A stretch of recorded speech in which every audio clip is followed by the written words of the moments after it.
Well, I guess it's about high time we get this thing out of here. Let's see what's gonna have to come off first, if anything. Probably rip these turbo manifolds off. I'm gonna try and pull the trans and motor still connected. We'll see how that goes. Manifold's got room on this side, but start unbolting things and see where it goes. Got that cover off. I'm zipping off these 8s. Get the intake manifold off so that I can get my plate hooked up.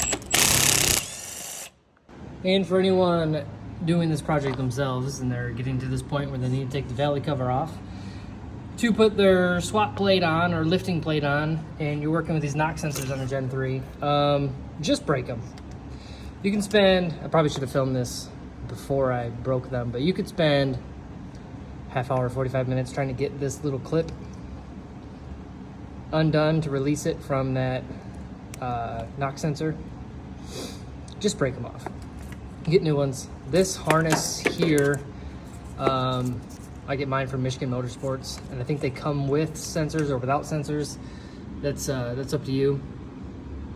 But it's like 50 bucks or something like that. And I don't know about you, but my time is, especially when I'm trying to get something done as simple as just removing a valley cover, just break them and then go in there with some PP Blaster or knock loose or something, CRC, and get the sensors out to get your valley plate off. But it's really not worth it to try and mess with these sensors. You can just jam a big old screwdriver in there and see you later. Alrighty, lifting plate is on, so I'm gonna go ahead and wheel over, don't worry about that, wheel over the old Hobo Freight, put some tension on it, and start undoing these motor mounts and see how much of a fight it'll be. Okay, what are the odds that this happens? I don't know if you can. I know the back's still on dollies, but I mean, come on. It's not that low. Work with me here just a little bit. Okay, I gotta figure something else out. Okay, so this is what I came up with.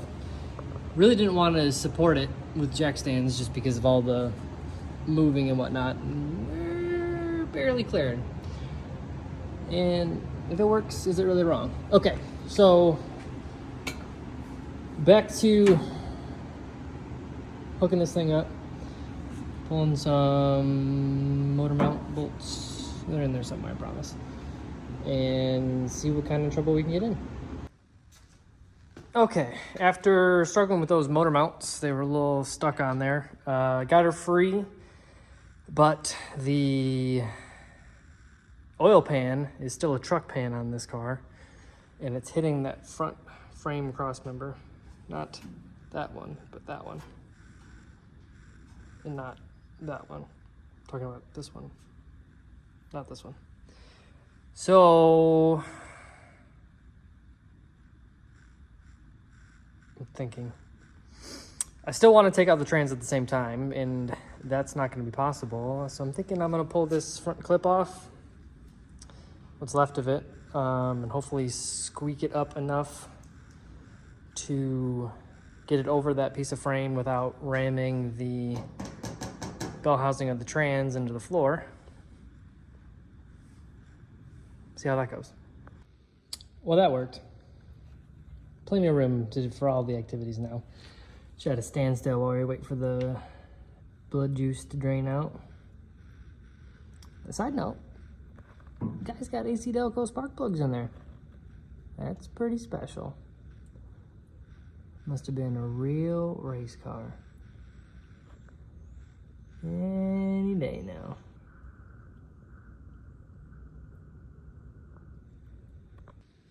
Cool, so that's done. Minor mess, nothing crazy. Time to get these jack stands back where they go. We'll get it back on the dollies, push it back over into its corner. Did discover, playing with the front clip a little bit, it's a little weak, but we'll make it work. A couple other things in here I should probably address and throw some on. It's all solid, just needs to be spruced up a little bit. And then probably start working on making sure all the brake lines are good. Probably not gonna worry about bushings this season. Main goal is really just to get it running and driving. Maybe not at its peak, but just to get it on the road and enjoying it this summer instead of sitting in somebody's backfield. But it's out. Sitting here dangling until I can go find some tires to set it on.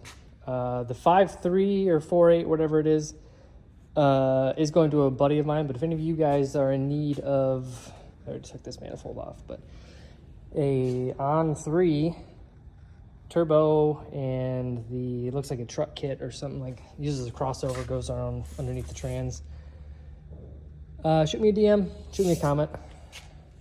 I'll sell it to you, ship it to you, whatever you need.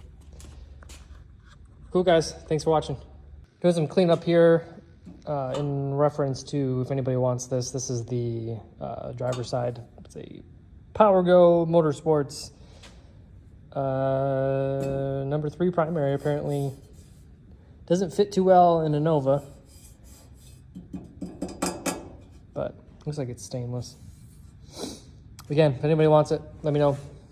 Let me get cleaned up here and go drink some beer.